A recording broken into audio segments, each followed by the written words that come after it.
संकीर्तन की जय। श्री उदासीन संप्रदाय प्रवर्तक श्री चंद्र भगवान की जय। पूज्य बाबा श्री हरदयाल जी महाराज की जय। पूज्य बाबा श्री दुर्गानंद जी महाराज की जय। पूज्य बाबा श्री चरण शरणदास जी महाराज की जय। पूज्य बाबा श्री संग्राम जी महाराज की जय। पूज्य बाबा श्री उमेश मुनि जी महाराज की जय। पूज्य श्री ओम प्रकाश शास्त्री जी महाराज की जय। पूज्य बाबा श्री कल्याण देव जी महाराज की जय। पूज्य श्री पुष्करानंद जी महाराज की जय। पूज्य श्री योगेश्वरानंद जी महाराज की जय। पूज्य श्री वशिष्ठ मुनि जी महाराज की जय। पूज्य श्री राजेश्वरानंद जी महाराज की जय। सब संतन की जय, सब भक्तन की जय। जय जय श्री राधे। ओम अज्ञानतिमिरान्धस्य ज्ञानाञ्जनशलाकया चक्षुरुन्मीलितं येन तस्मै श्रीगुरुवे नमः। नमस्तस्मै भगवते कृष्णाय कुञ्जमेधसे राधाधर सुधा सिन्धौ नमो नित्यविहारिणे राधां कृष्णस्वरूपां वै कृष्णं राधास्वरूपिणं कलात्मानं निकुञ्जस्थं गुरुरूपं सदा भजे। वसुदेवसुतं देवं कंसचाणूरमर्दनं देवकी परमानन्दं कृष्णं वन्दे जगद्गुरुं।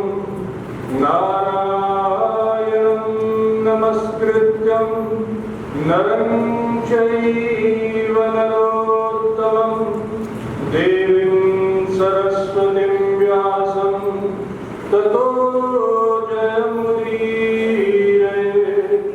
नष्टप्रायेषु भद्रेषु नित्यं भागवत सेवया भगवती उत्तमश्लोके भक्तिर्भवति नैष्ठिकी।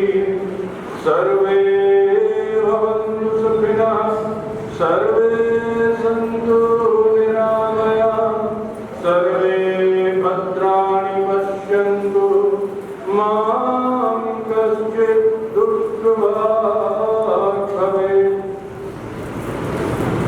श्री उदासीन आश्रम में पुरुषोत्तम मास महामहोत्सव के उपलक्ष्य में श्री पुरुषोत्तम मास के महत्व की कथा में आप सभी का हार्दिक अभिनंदन है। आज हमें विचार उठ रहा था, हो सकता है वो आप लोगों की भी एक शिकायत रही हो उनसे। आप लोग विचार कर रहे होंगे भैया हम तो बहुत दिन से पुरुषोत्तम मास के महात्म्य की कथा सुनते आ रहे हैं, उसमें तो बहुत सारी कथाएं सुनाई जाती हैं। बाबा जी पता नहीं कौन सा राग छेड़े बैठे हैं, इतने दिन हो गए कथा का तो नंबर ही नहीं आ रहा है। तो देखो आपने इतने दिन से कथाएं सुनी हैं, आप बड़े भाग्यशाली हो। और जिन्होंने आपको कथाएं सुनाई हैं वो महापुरुष बड़े कृपालु थे, जो अपना समय निकाल करके आपको भगवान की कृपा प्रदान करते रहे। लेकिन एक बात हमारी समझ में नहीं आती, क्या इतने दिन से कथा सुनने के बाद भी आपके जीवन में परिवर्तन कुछ नहीं आया? आहार विहार तक आप लोगों का शुद्ध नहीं हुआ? क्या भाई झूठ कह रहे हैं, सच्ची कह रहे हैं? तो बताइए वो इतने महापुरुषों ने जो श्रम किया था, उनका जो सद प्रयास था उस पे आप सबने चौका लगा दिया। अब वही सत्संग हम करें तो फिर वो भी एक औपचारिकता ही तो होगी। तो हमारा उद्देश्य यही है कि थोड़ी सी सत्संग की प्रक्रिया भिन्न है। आएंगे उन कथाओं से भी आएंगे, लेकिन जहां हमें बीच में ऐसा लगता है कि इन सब चीजों की व्याख्या ज्यादा करना आवश्यक है, या जो चीजें हमें लगता है कि ये ऐसे निर्देश हैं जो आपके कल्याण के लिए बहुत आवश्यक हैं, तो उनको हम विस्तार पूर्वक वर्णन कर रहे हैं। बाकी मानना न मानना ये आपके लिए, आप स्वतंत्र हो, आपकी इच्छा है, मानो तो ठीक, नहीं मानो तो आपकी इच्छा। लेकिन हाँ, हम इस ज्ञान गति पे बैठे हैं तो हमारा कर्तव्य है कि हम केवल औपचारिकताएं न निभाएं। तो इसलिए सत्संग की थोड़ी सी प्रक्रिया भिन्न हो सकता है, आप लोगों की शिकायत हो। तो अगर आप कहो तो वैसा सत्संग करें जो आपके लिए लाभदायक हो, वो कहो तो कोई कथा सुना दें, हमें तो कोई आपत्ति नहीं है। हाँ जी, अच्छा, लाभदायक सुनना है।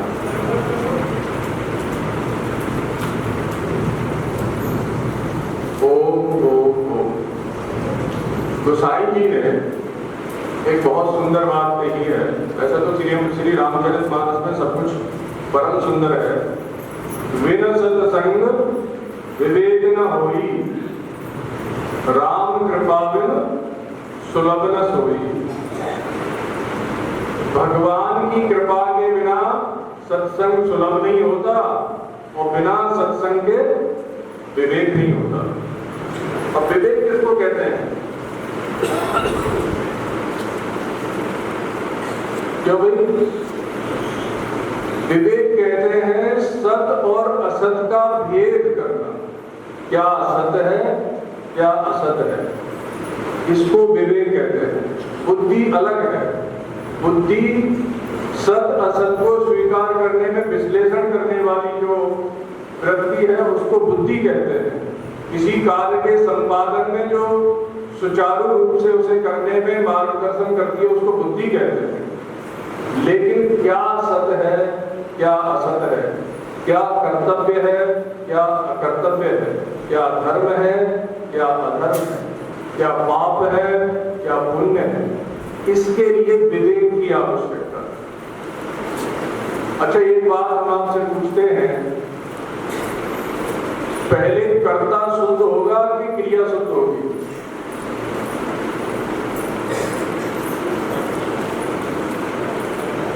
हाँ, जब तक कर्ता शुद्ध नहीं होगा तो क्रिया कैसे शुद्ध हो जाएगी? पहले कर्ता को शुद्ध होना पड़ेगा, तभी ना क्रिया शुद्ध होगी। तो कर्ता शुद्ध पहले होना चाहिए, तब आपके अगर कर्ता शुद्ध है तो क्रिया तो शुद्ध बनेगी ही। उसके लिए तो कुछ करना ही नहीं है, पहले अपने आप को शुद्ध करना है। तो वो अपने आप को शुद्ध कैसे करना है, उसी पर हम आप विचार करें। 2 दिन से हम आपको बता रहे हैं कि भाई पुरुषोत्तम मास में भगवान की सेवा पूजा विशेष रूप से बड़ी सावधानी पूर्वक और जितनी आपके अंदर सामर्थ्य है उस पूरी सामर्थ्य से आप करें।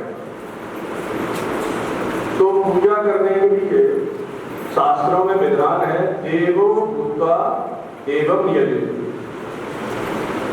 देवता बनकर के देवता की सेवा करो।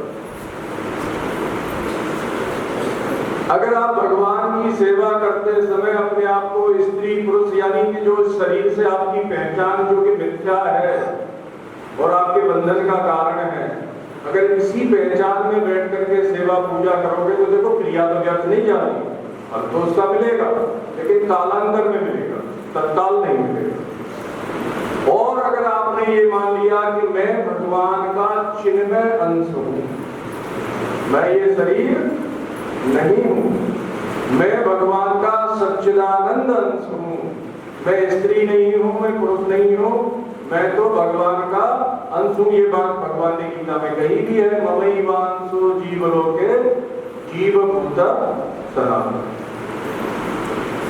तो जब आप ये स्वीकार करोगे कि मैं भगवान का अंश हूँ और मैं सनातन हूँ और मैं चिन्मय हूँ, ऐसे बनकर के जब आप सेवा करोगे तो वो सेवा भगवान को बहुत प्रसन्नता देने वाली होगी और आपका उद्धार करने वाली होगी। अब बात है स्वीकार करने की।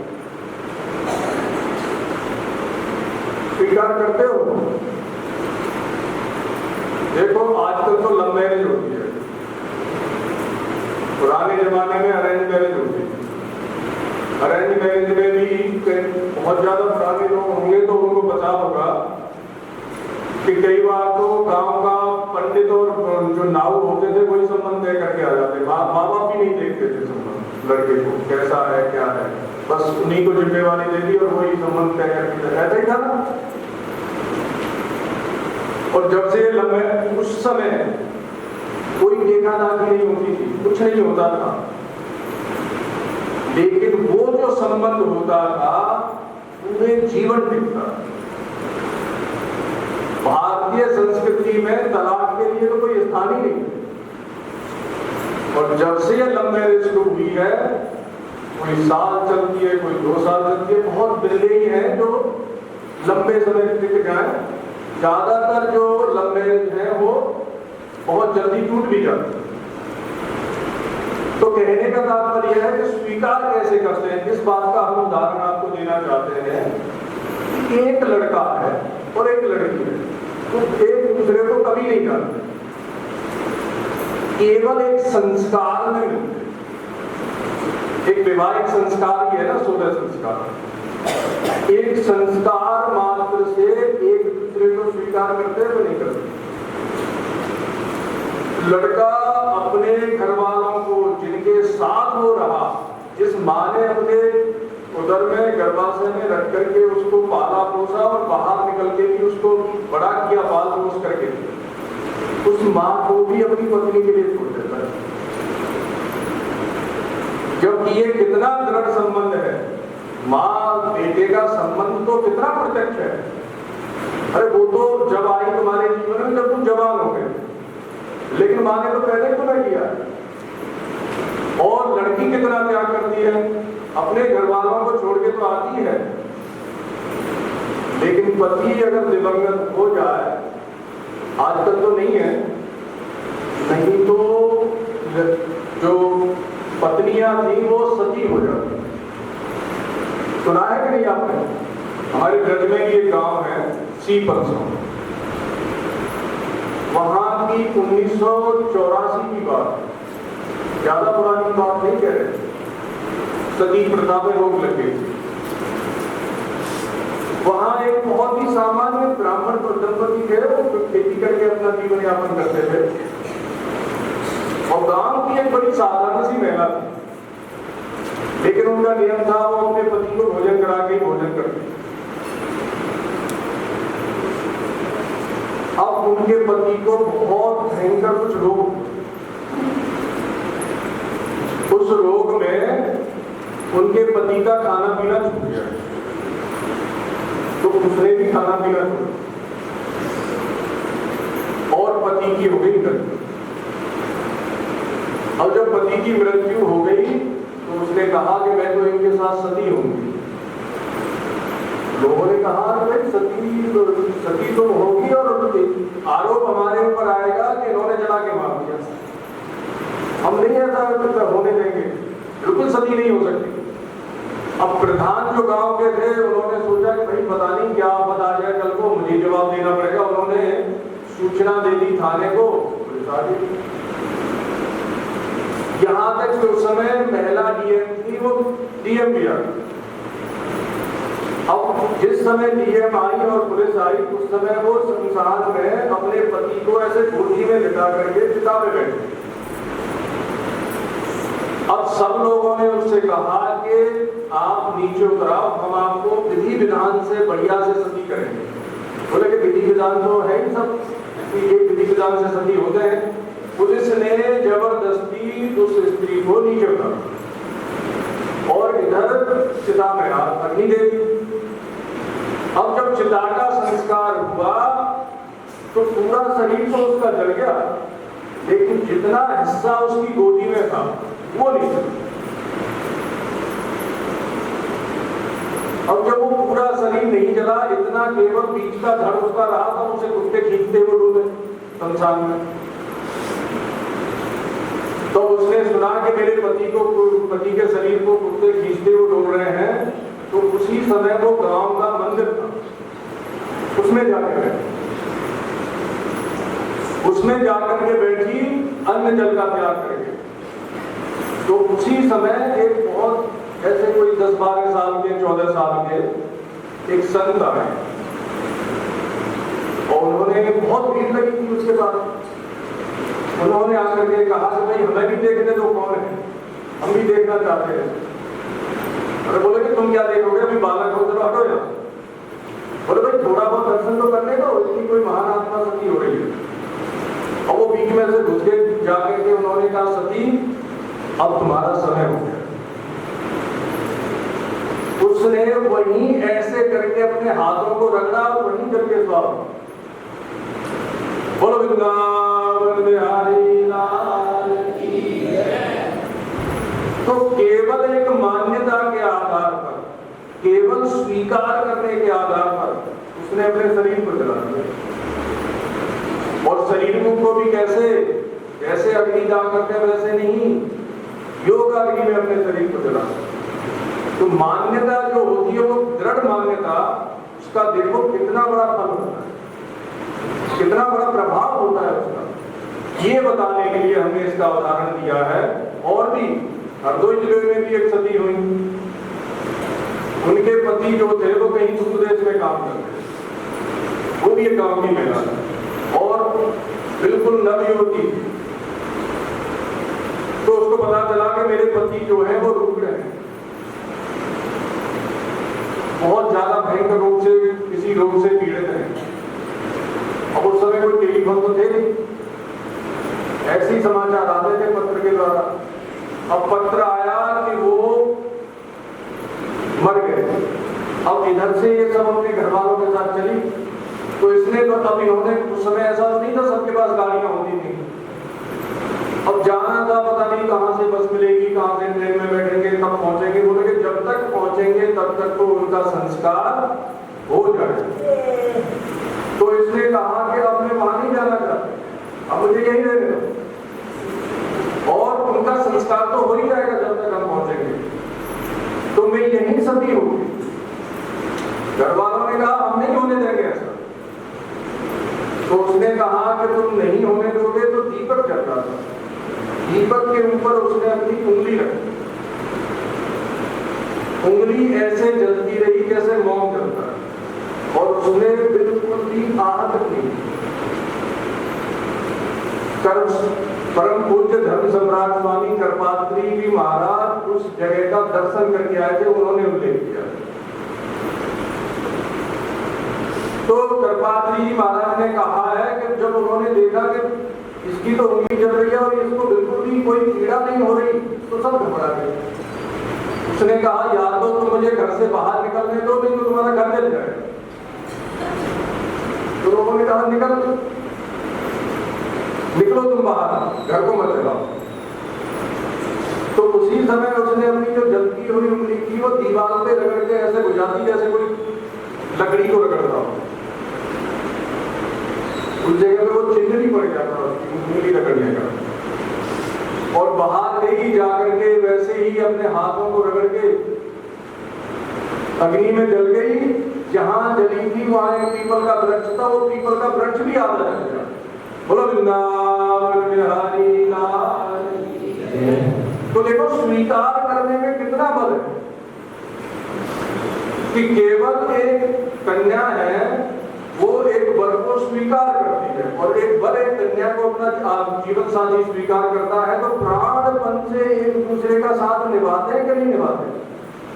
अरे भाई ये तो आप लोगों के अनुभव की बात है। तो वैसी ही स्वीकार होती हमारी भगवान के साथ नहीं हो सकती है। देखो ये जो विवाह का संबंध है ये तो पहले नहीं था और बाद में भी नहीं रहेगा, कुछ समय के लिए प्रकट हुआ है।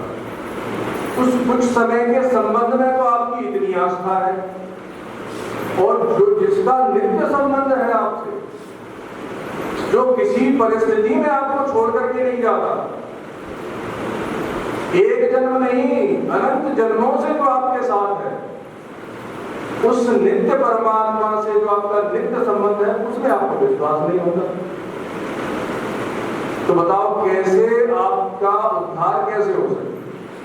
कथा तो हम भी सुना रहे, कथा सुनाने हमें ज्यादा कर, लेकिन उससे आपकी समस्या का समाधान नहीं होगा। समस्या का समाधान होता है सत्संग से, और सत्संग इसको नहीं कहते कि हम कहते रहे और तुम सुनते रहो, और यहां से सुनो यहां से निकालो। सत्संग कहते हैं कि जो आपके जीवन की समस्या है, कौन सी पारमार्थ है, आपकी आत्मा और परमात्मा से संबंधित जो आपका अज्ञान है उसका नाश हो जाए, तो सत्संग का। फिर तो सोचो कि आपने सत्संग का लाभ लिया और आप जैसे थे वैसे ही रहे, तो फिर सत्संग की फायदा क्या? फिर तो आपको सत्संग का स्पर्श भी नहीं। तो वैसे ही कहते हैं कि देवो भूता देवम यजेत, कि जब देवता की सेवा करो, पूजा करो, तो खुद भी वैसे बनो।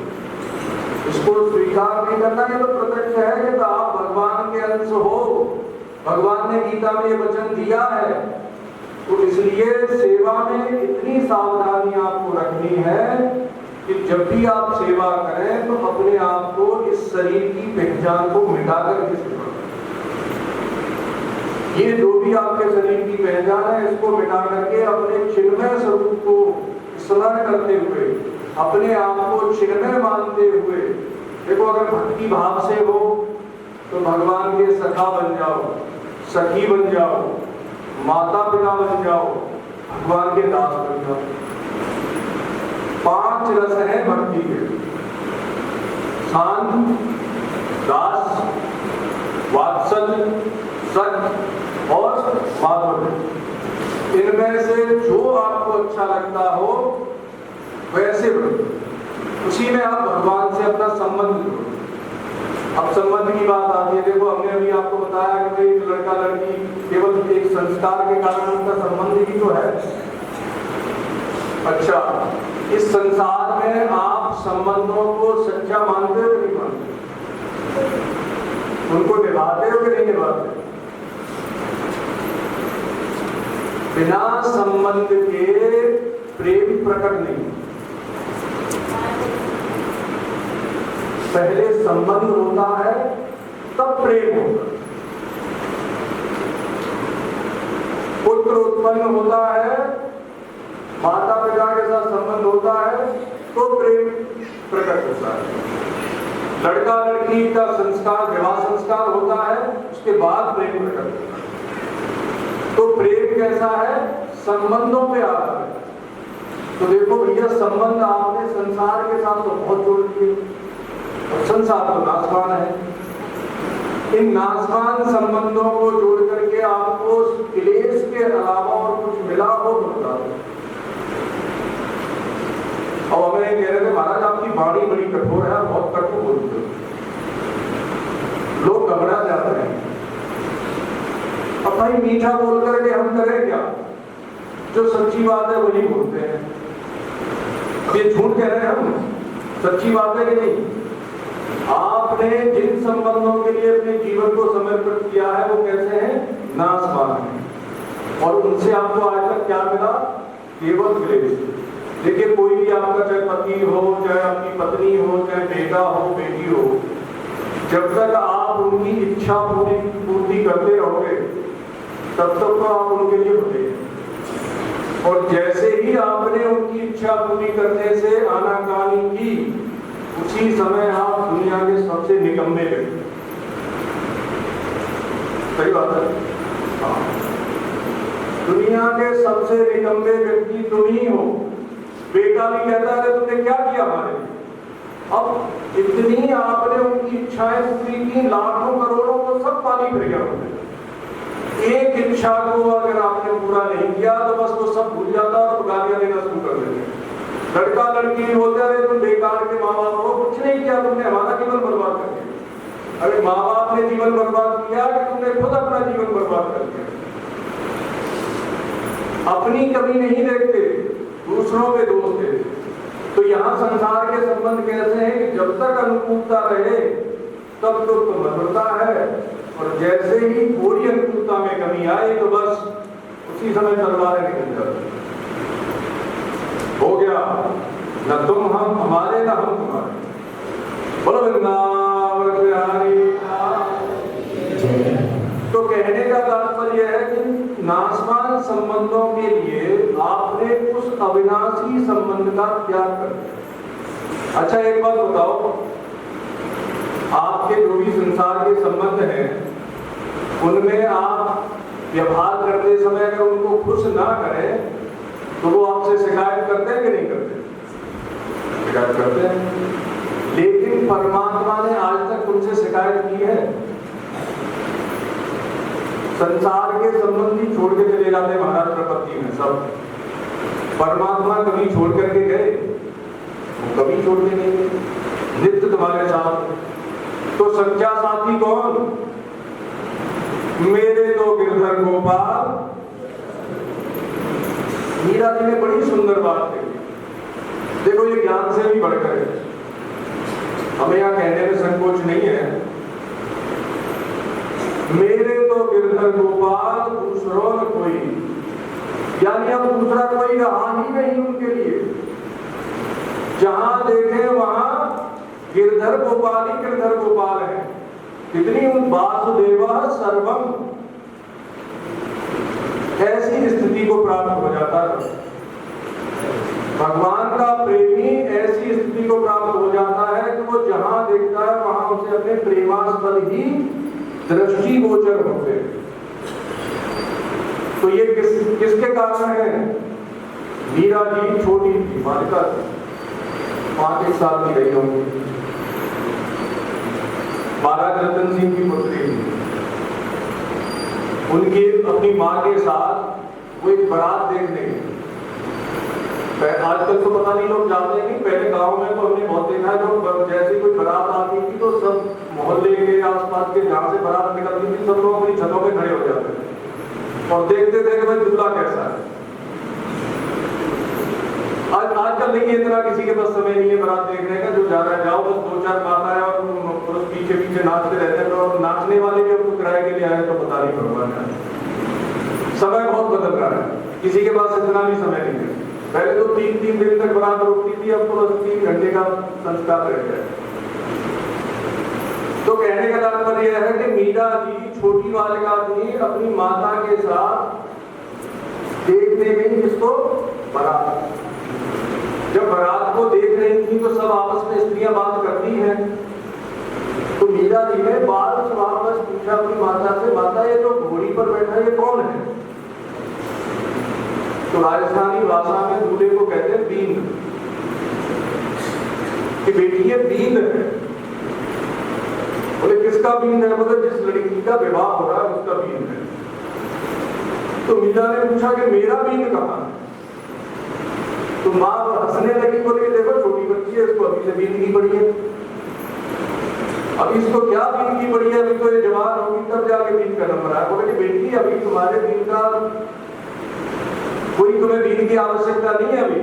बोले नहीं, मुझे बताओ मेरा बींद कौन है। तो उन्होंने बस लड़की को चुप करने के लिए कह दिया कि तुम्हारे बींद जो है ये गिरधर गोपाल है। माता ने कह दिया और मीरा छोटी बच्ची ने ये बात मान ली। अब आप इतनी बूढ़ी बूढ़ी हो रही हो, इतने बुढ़े बुढ़े लोग हो गए हो, माना आज तक आप लोगों ने? छोटी बच्ची ने मान लिया कि ये गिरधर गोपाल ही मेरे हैं, दूसरा कोई मेरा नहीं। तो ये देखो ये दृढ़ मान्यता है ना, इसी से काम बनता है। भक्ति तब तक आगे नहीं बढ़ती जब तक आप अपने आप को भगवान का न मानो। तो भगवान से कोई संबंध जोड़ लो, जो भी संबंध आपको अपनी योग्यता के अनुसार प्रिय लगता हो, वैसा संबंध आप भगवान से जोड़ लो तो आपका जीवन जन्म सफल हो जाए।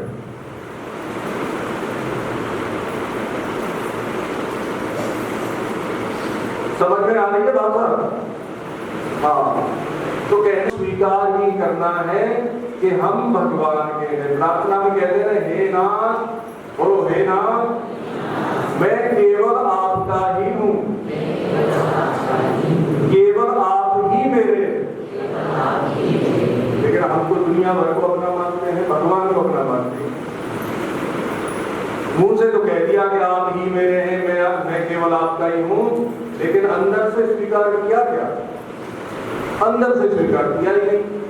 तो बताओ आपको लाभ होगा? देखो, जो अंदर न हो और बाहर से दिखाए, उसी को कहते हैं पाखंड। केवल भेष बनाने से न कोई संत होता है, न भेष बनाने से कोई भक्त होता है। स्वभाव से परमात्मा को अपना मान लेने से संत होते हैं और भक्त होते हैं। ऐसा मत सोचो कि भाई ये साधु महात्मा ही भगवान को अपना मानते हैं। भगवान को अपना मानने के लिए किसी वेशभूषा की जरूरत नहीं है, इसका भी सम्मान है, ऐसा नहीं। लेकिन आप घर में रह करके, अपने गृहस्थ आश्रम में रह करके संत हो सकते। संत कौन? जो भगवान को अपना मानता, जो केवल भगवान का है। मीराबाई संत नहीं है क्या? अरे वो संतों की शिरोमणि है। लोग कहते हैं कि भाई भारतीय संस्कृति तो औरतों को डोमिनेट करती है। आजकल के जो पॉलिटिकल लोग हैं वो ऐसा ही दुष्प्रचार करते हैं। अगर भारतीय संस्कृति औरतों को डोमिनेट करती होती तो मीराबाई का जो स्थान है उसे वो प्राप्त होता। देखो, प्रसंगवश प्रसंगांतर हो जाएगा। भगवान के नाम से भी पहले उनकी अर्धांगिनी का नाम, राम सीता कोई नहीं कहता, सीता राम कहते हैं। कृष्ण राधे कोई नहीं कहता, राधे कृष्ण कहते हैं। नारायण लक्ष्मी कोई नहीं कहता, लक्ष्मी नारायण कहते हैं। तो स्त्री को सम्मान है कि नहीं है? हमारी संस्कृति में स्त्री का जितना सम्मान है वो तो दुनिया में कहीं कल्पना भी कोई नहीं कर सकता। हमारी संस्कृति में स्त्री को जितना पूज्य बताया है उतना तो कोई भी सभ्यता, संस्कृति जो केवल एक वैदिक संस्कृति ही है, बाकी तो सभ्यताएं हैं। सभ्यताएं जो है वो कभी उत्पन्न होती हैं और कालांतर में नष्ट हो जाती हैं। अब विदेशों की जो रहने, खाने और सोने तक जो सीमित है उनको कहते हैं सभ्यता, और जो लोक परलोक को साधने वाली होती है उसको कहते हैं संस्कृति। तो वो संस्कृति केवल भारत में ही है। ये हम लोगों का सौभाग्य है कि ये संस्कृति केवल हमारे पास ही है। हमारी संस्कृति में स्त्री को कहीं डोमिनेट नहीं किया। हाँ, ये आप सब जानते हैं कि जो कीमती वस्तु हो उसकी सुरक्षा सब करते हैं। शास्त्रों ने स्त्री जाति के लिए मर्यादा बताई। क्यों बताई है? अब कोई कहे, आजकल के लोग, पढ़े लिखे लोग बड़े प्रश्न करते, भाई ऐसा क्यों? तो ऐसा इसलिए कि सृष्टि का जो उद्गम है वो स्त्री है। अब देखो, जैसा खेत होगा वैसी तो फसल होगी, जैसा खेत होगा, जैसा बीज होगा, वैसी ही फसल होगी। खेत अगर बंजर है तो कितना भी उत्तम बीज उसमें डाल दो उगेगा। तो किसान जो है वो पहले खेत का परिष्कार करता है तब बीज होता है। तो हमारे ऋषि मुनि महात्माओं ने ये विचार किया, मंथन किया, और किसने? स्वयं मनु महाराज ने, जो कि पृथ्वी पे पहले मनुष्य थे और जिनके संतान होने के कारण ही हम मनुष्य कहलाते हैं। मनुष्य उत्पन्न है इसलिए मनुष्य है। उन्होंने विचार किया कि भाई स्त्री को स्वतंत्र नहीं होना चाहिए। तो कहते हैं कौमार यानी कुमारी अवस्था में तो पिता के संरक्षण में रहे, और जब विवाह हो जाए तो पति के संरक्षण में रहे, और अगर पति दिवंगत हो तो बड़े पुत्र के संरक्षण में रहे। कहते हैं कि अगर स्त्री स्वतंत्र रहेगी तो वो अपने लिए और समाज के लिए घातक सिद्ध होगी। नंगी तलवार अगर अपने आप पास रखोगे तो कभी ना कभी तो वो आपको घायल कर ही देगी। इसलिए तलवार को म्यान में रखना ही अच्छा है। तो मर्यादा इसके लिए नहीं बनाई कि पुरुष जो है वो स्त्री को अपने पैरों की जूती समझे ना। पति को भी अपनी पत्नी का कितना सम्मान करना चाहिए, उसकी कैसे रक्षा करनी चाहिए, ये आपको भगवान श्री राम के चरित्र से सीखने को। कल हम गए थे, कहीं राम कथा हो रही थी, महाराज जी ले गए, बहुत अच्छी कथा कह रहे थे वहां लोग व्यास थे। तो भगवान श्री राम ने अपनी प्रिया की रक्षा के लिए समुद्र पे सेतु बांधा और उस रावण से युद्ध किया जो देवताओं के लिए भी अजेय था। देवता भी जिससे भय करते थे, उस रावण से युद्ध करके। तो कहने का तात्पर्य है कि अगर पत्नी पे संकट हो तो पति का एक कर्तव्य है। पति का मतलब क्या होता है? रक्षक। कि पति का कर्तव्य है कि अपनी पत्नी की प्राणपण से रक्षा करे। देखो ये प्रकृति का नियम है। आप किसी चीज को बहुत ज्यादा दबाओगे ना तो फिर प्रकृति उसी को आपके सर पे बिठाएगी। आप लोगों ने स्त्रियों का इतना तिरस्कार किया, उनके साथ इतना दुर्व्यवहार किया कि आज नीचे चरणों में लौटना पड़ रहा। बोलो वृंदावन बिहारी लाल। तो पहले से ही अगर तुम थोड़ी मर्यादा में रहते, थोड़े सा विवेक का पहले से ही सदुपयोग करते तो आज बड़ा बढ़िया संबंध होता, बड़ा सामंजस्य होता। लेकिन वो सामंजस्य को गड़बड़ किसने किया? पुरुषों ने किया। वैसे ही सूत्रों को बहुत दबाया गया। आज वही सूत्र है महाराज खोपड़ी पे बैठे। लोग इनसे काम करवा लेते थे, उनको तो उनका पारिश्रमिक भी नहीं देते थे लोग। बहुत अत्याचार किया तो उसका फल है ये कि वो राजा है और तुम जाकर के हाथ जोड़, बड़े बड़े ब्राह्मण भी लंबे दंडवत करते हैं। बोलो वृंदावन बिहारी। तो ये प्रकृति का नियम है कि आप किसी भी व्यक्ति वस्तु को आप अगर उसका तिरस्कार करोगे तो एक न एक दिन आपको उसकी पूजा करनी पड़ेगी। बुरा जो होता है, कचरे का ढेर, हम उसे बड़ा तिरस्कार की दृष्टि से देखते हैं, लेकिन जब विवाह के लिए भूला जाता है तो उसी की पूजा करनी है। तो संसार में किसी का भी तिरस्कार नहीं करना चाहिए, क्योंकि सब भगवान के, सबका सम्मान करना चाहिए। तो यहाँ हम बात यही कह रहे थे कि भाई स्वीकार अगर आप कर दो तो आपका काम बन जाएगा। स्वीकार करके ही सेवा पूजा करनी है। पुरुषोत्तम मास का समय चल रहा है, बहुत पवित्र काल है। इस पवित्र काल में आप ये मान करके सेवा करो कि मैं भगवान का अंश हूँ, न मैं स्त्री हूँ न पुरुष हूँ, न मेरा ये नाम है न वो नाम है, मैं तो भगवान का चिन्मय अंश हूँ और मैं स्वरूप से चिन्मय हूँ। जैसे भगवान है वैसी ही मैं हूँ। तभी आप भगवान के साथ आपका संग होगा और उसी को सत्संग कहते हैं। सत्संग का मतलब होता है सत्य का संग, और सत्य कैसा होता है? शाश्वत होता है, जो सदा रहने वाला होता है। तो सदा रहने वाले कौन? भगवान।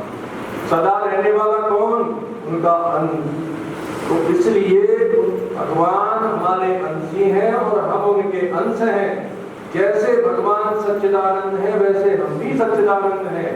इस भाव से भावित होकर के सेवा पूजा करो। और एक बात बता देते सावधानी की, भगवान की सेवा करते हुए भगवान को भी इत्र लगाया जाता है। तो देखो ये शरीर जो है मल मूत्र का बर्तन है, इसमें जहां से देखो वहां से दुर्गंध आती है।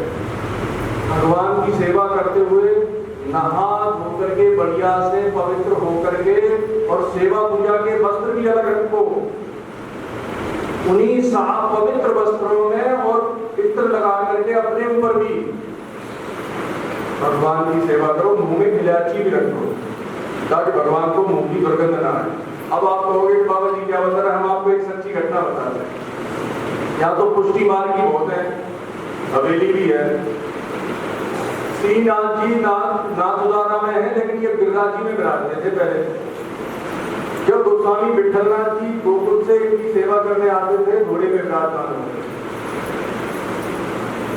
तो उस समय कभी गोस्वामी जी वहां से गोकुल से आते थे, तो यहाँ जो उनके मुखिया थे, कोठारी थे, वो सेवा करते। तो एक दिन भगवान वस्त्र ही नहीं पहनते, तो श्रृंगार धारण करा, भगवान उतार। तो गोसाई जी आए, मुखिया जी ने कहा कि महाराज आज कोई वस्त्र ही नहीं पहनते, श्रृंगार धारण ही नहीं कर रहे हैं ठाकुर जी। तो गोस्वामी विठलनाथ जी श्रीनाथ जी से साक्षात वार्तालाप करते, मूर्ति की सेवा नहीं करते थे। और देखो मूर्ति की सेवा करोगे तो मूर्ति जैसा ही फल मिलेगा। मूर्ति की सेवा नहीं करना, भगवान की सेवा करना। हमने पहले ही आपको बता दिया कि भगवान कैसे हैं, सच्चिदानंद है, और मैं कैसा हूं, उनका अंश हूं सच्चिदानंद। कभी भी ये मत कहो कि ये मूर्ति है, ये कौन है, बाल गोपाल भगवान है। इस मान्यता को धीरे धीरे दृढ़ करो। मूर्ति वाली जो आपकी भावना है उसको हटा दो, उसे भगवान मानो। तो यहाँ गोस्वामी विठलनाथ जी श्रीनाथ जी क्या मानते थे, भगवान मानते थे। तो भगवान मान करके उनसे वार्तालाप करते। तो गोस्वामी विठलनाथ जी ने पूछा, जय जय क्या बात है, क्यों आप श्रृंगार धारण नहीं कर रहे हो? तो ठाकुर जी ने कहा, आपका ये जो मुखिया है ना, इसके मुंह में से बदबू आ, अब वो पोशाक धारण कराने के लिए ऐसे भगवान के सामने खड़ा होना पड़ता है, तो इसके मुंह में से बदबू आती है, इसको हटा देना। बोलो वृंदावन बिहारी लाल की जय, श्रीनाथ जी गोपाल जी महाराज की जय। तो उसी समय से गोस्वामी विठलनाथ जी ने कहा कि भैया कुछ इलायची पान कुछ मुंह में रख लिया करो, जिससे कि ठाकुर जी को तुम्हारे मुंह की दुर्गंध न आए। तो अगर हम उसे मूर्ति समझेंगे तो उसे क्या दुर्गंध आएगी, लेकिन अगर हम उसे भगवान समझेंगे, अब अगर अपना जैसा भी समझोगे तो दुर्गंध आएगी कि नहीं आएगी? क्यों जी, अपने जैसा भी समझोगे तो दुर्गंध आएगी। और जबकि भगवान तो आपसे श्रेष्ठ है, परम श्रेष्ठ है। तो कहने का तात्पर्य है कि भगवान की सेवा करो तो भगवान जैसे बन के करो। थोड़ा इलायची मुंह में रख लो, अपने आप पे इत्र लगा लो, तब भगवान की सेवा करो। और अंदर से भाव ये होना चाहिए कि मैं भगवान का चिन्मय अंश हूँ, और भगवान भी कोई मूर्ति नहीं है, सच्चिदानंद है। तो बड़ी सावधानी से सेवा करनी है, कहीं उनको कोई चोट न लग जाए सेवा करते हुए। बहुत कोमलता से, भगवान कैसे हैं, मक्खन से भी कोमल शरीर है उनका। तो इसलिए भगवान की सेवा बड़े भाव से करोगे तो आपका संबंध दृढ़ हो जाए। और जहां संबंध की दृढ़ता हुई वहीं प्रेम का प्राकट्य होता है। बिना संबंध की दृढ़ता के प्रेम का प्राकट्य तो जगत में नहीं होता, तो परमात्मा में कहां से हो जाए? तो आज का हमारा जो सत्संग था वो ये था कि भाई हमें स्वीकार करना है। केवल स्वीकार करने का इतना महत्व है कि आपका ये जन्म मृत्यु का चक्र बहुत आसानी से छूट जाएगा। देखो, आपको बहुत तपस्या नहीं करनी, बहुत ज्यादा आपको कोई ज्ञानियों का अभ्यास नहीं करना, कोई संपत्ति जुटाने की आवश्यकता नहीं है। केवल भगवान को अपना मानने की आवश्यकता, और भगवान तो अपने हैं। संसार कभी आपका अपना नहीं था, न है और न हो सकता। देखो, शरीर और संसार ये दोनों एक हैं। आपका अपना आपा और परमात्मा ये दोनों एक। अब इस बात को मानने में कुछ असुविधा है। यद पिंडे तद ब्रह्मांडे, ये तो हो गया शरीर और संसार एक।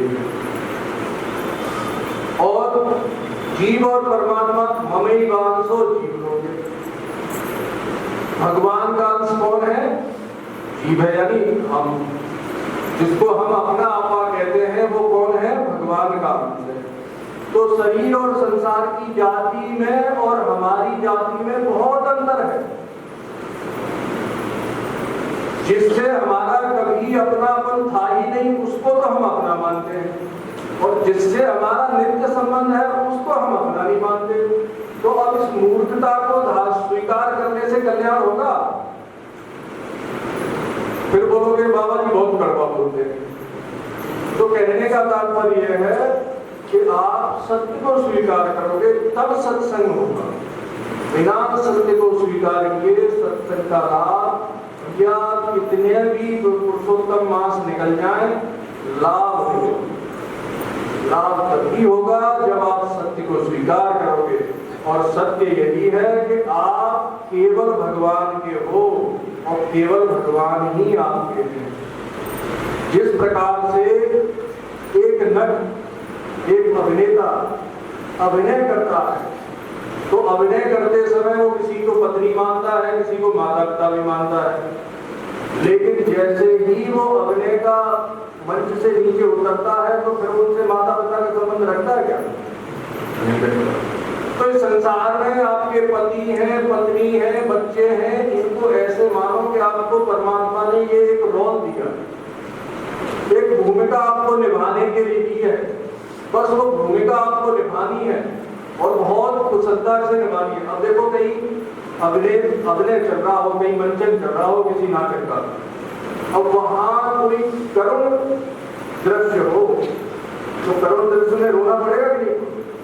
अब अगर अभिनेता करुण दृश्य में रोए नहीं, हंसने लगे, तो वो अभिनय सच्चा हो पाएगा? नहीं हो सकता। तो कहने का तात्पर्य है जब अभिनय करो तो पूरा करो, लेकिन ये हमेशा याद रखो कि देखो मैं इनके लिए रो भले नहीं हूं, लेकिन इनसे मेरा कोई संबंध बिल्कुल भी नहीं। श्री सेठ जयदयाल गोयनका जी, उनके पास गीता प्रेस के संस्थापक, ये जो 2023 है वो ये 100वां साल है गीता प्रेस का, तो वो शताब्दी वर्ष मना रहे हैं। बहुत बड़ा उपकार है पूज्य सेठ जी का हम भारतवासी लोगों के ऊपर, और सनातन धर्म का बड़ा उन्होंने उपकार किया है गीता प्रेस की स्थापना में। बड़ा योगदान है गीता प्रेस का। तो सेठ जी के कोई संतान नहीं, उन्होंने अपने भाई को गोद किया। भाई जी उनके जो थे वो विवाहित थे और बड़ी युवावस्था में चल पड़े। एक तो उनकी कोई संतान नहीं थी, दूसरा अपने भाई को गोद लिया था और वो भी नहीं है, वो भी चल पड़े। तो अब सब लोग रो रहे थे। भाई जी सेठ जी तो बड़े ज्ञानी थे। अब इन्होंने विचार किया कि सब लोग रो रहे हैं, तो देखो जब कोई ऐसा दृश्य हो तो उस समय ज्ञान नहीं बताना चाहता। वो एक पंडित जी थे और एक सेठ जी थे। सेठ जी का युवा पुत्र मर गया। उसका युवा पुत्र मर जाए तो उसको कितनी क्या हो, और वो सेठ जी बड़े रो रहे थे। अब सेठ जी रो रहे थे, बहुत ज्यादा विलाप कर रहे थे, लेकिन अब भले ही विलाप करो लेकिन क्रिया तो करनी पड़ती है, जो भी संस्कार है। तो पंडित जी को संस्कार के लिए बुलाया था। अब पंडित जी आए, आकर के वो व्याख्यान देने लगे, जैसे हम आपको बहुत बढ़िया बढ़िया बात बता रहे, अरे एक क्या चक्कर में पड़े हो, सब नाशवान है, सब संबंध अनित्य है। अब सेठ जी ने सुना और सुन करके वो सोच रहे थे कि देखो हमारा बेटा मरा है, मैंने ज्ञान की पढ़ी है, लेकिन उसने कहा नहीं उन्होंने। और जैसे जैसे सेठ जी ने सबर कर लिया कि अब मर तो गया ही, अब रोने से फायदा क्या, चलो संस्कार कर दिया। अब एक दिन सेठ जी पंडित जी के दर्शन करके गए कि भाई उस समय तो हमारा बेटा मरा था, तो उस समय पंडित जी पता नहीं क्या क्या बढ़िया बढ़िया बात बता रहे थे, हमारी कुछ समझ में नहीं आ रही। उस समय तो हम शोक से पीड़ित। आज चले पंडित जी के पास, जाकर के उनका जो ज्ञान है उसको लेकर आए और उससे हम अपना भला करें, कुछ अपने जीवन को सार्थक करें। सेठ जी गए पंडित जी के पास। अब पंडित जी जो थे रो रहे थे, बहुत बुरी तरह से रो रहे थे। सेठ जी ने सोचा मुझे पंडित जी क्यों रो रहे हैं। सेठ जी ने पूछा पंडित जी क्या बात है, आप क्यों दुखी हो, क्यों रो रहे हो? बोले अरे सेठ जी क्या बताएं, बहुत दिनों से संभाल के रखी थी, लेकिन आज वो भीगी मटकी फूट गई। बोलो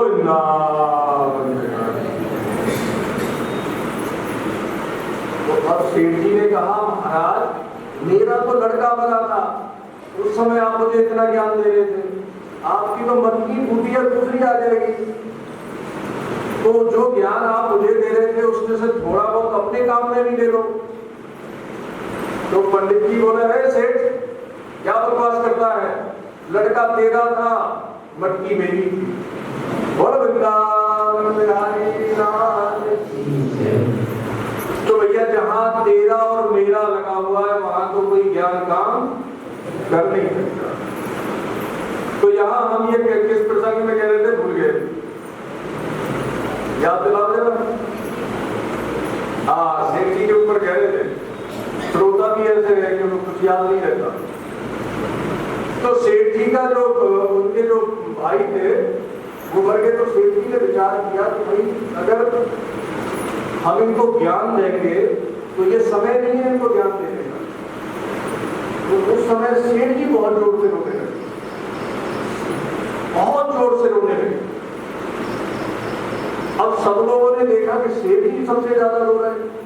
तो उस समय अखंडानंद जी नहीं थे, वो गीता प्रेस में ही पंडित शांतनु बिहारी दुबे जी, तो वो उस समय घर पे ही थे ये घटना जब हुई। तो अखंडानंद जी ने विचार किया कि सेठ जी ज्ञानी तो पक्के हैं, इनके ज्ञान में तो हमें कोई संदेह है, और ये भी हमें पता है कि इनकी कोई आसक्ति नहीं थी लड़के में और घर परिवार में कहीं इनकी कोई आसक्ति नहीं है, लेकिन आज ये रो क्यों रहे? तो ये बहुत रोए। तो अब सब लोग अपना रोना छोड़ करके इनको चुप कराने लगे। तो इन्होंने कहा कि मैं रोना तब बंद करूंगा जब ये आप सब प्रतिज्ञा कर दो कि कोई रोएगा नहीं। अगर किसी के रोने की आवाज मुझे आ गई तो फिर मैं पछाड़ खा के रोऊंगा। अब सब लोगों ने ये विचार किया कि यह सेठ जी की तबीयत बिगड़ जाएगी, सिर्फ उसको रोना नहीं। अब जैसे ही सबने प्रतिज्ञा कर ली कि कोई नहीं रोएगा, तो सेठ जी के बोले। अखंडानंद जी ने पूछा चुपचाप अकेले में कि सेठ जी आप ये बताइए उस समय क्या आप वास्तव में दुखी थे? बोला नहीं पंडित जी, अगर हम ये नाटक नहीं करते तो ये सब रो रहे होते। बोला वृंदावन बिहारी लाल की जय। तो नाटक करना है, असल में नहीं करना। संसार को, शरीर को अपना मानना असल में नहीं है, नाटक पूरा करना है। शरीर है तो उसकी पूरी देखभाल करनी है, कैसे ये स्वस्थ रहे, क्योंकि जो भी कुछ धर्म कर्म करोगे वो इस शरीर से करोगे। शरीर आपका नहीं है, लेकिन ये आपको मिला है किस लिए? देखो प्रकृति के बिना पुरुष की महिमा प्रकट नहीं, सच्ची बात है क्योंकि है। तो वैसे ही ज्ञान मार्ग में भी शरीर जब तक नहीं मिलेगा तब तक आप आत्मा परमात्मा का ज्ञान आपको नहीं होगा। तो ये शरीर माध्यम है सबके लिए, भक्ति में भी और ज्ञान में भी। तो इसलिए इस शरीर का हमें आदर करना है, लेकिन इसमें आसक्त नहीं होना, इसे अपना नहीं मानना। अपने तो कौन है? मेरे तो गिरधर गोपाल, दूसरों न कोई। तो आज से भैया आज का सत्संग जो है वो हमने इसी बात पे रखा है कि अपने आप को भगवान की सेवा करते हुए पुरुषोत्तम मास में संसारी मत मानो। कैसा मानो? चिन्मय मानो, सच्चिदानंद मानो और भगवान का मानो। तो सत्य को स्वीकार करने से अवश्य अवश्य अवश्य आपका काम बन जाएगा। बोलो वृंदावन बिहारी लाल की जय, श्री पुरुषोत्तम भगवान की जय। हाथ जोड़ लीजिए, प्रार्थना कर लीजिए। देखो हाथ जोड़ करके प्रार्थना में भी ना ऐसा मत करो कि एक औपचारिकता पूरी मत करो, हाथ जोड़ करके हृदय से प्रार्थना करो। हे पुरुषोत्तम प्रभु, हे गोविंद, हे गोपाल, मैं केवल आपका ही हूँ। इस जगत में केवल आप ही मेरे हैं।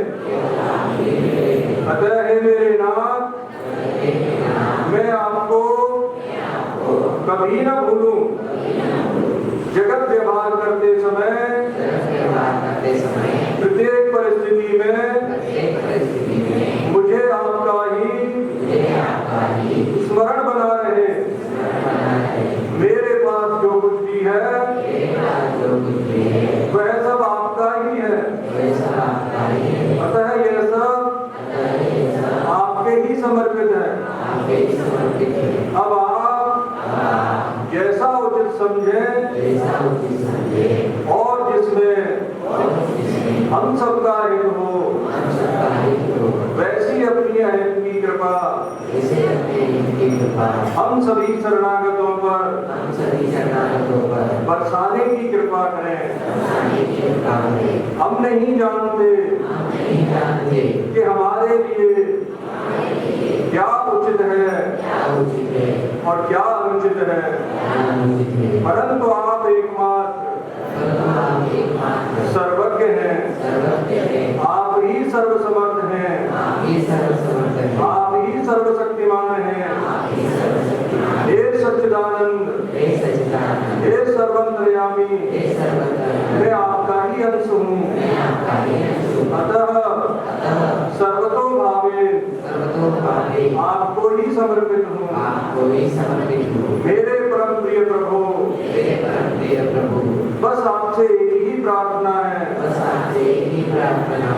कि सभी सुखी हों, सभी निरोगी हों और सभी आपके भक्त हो जाएं। हरि ओम, हरि ओम, हरि ओम। आरती के लिए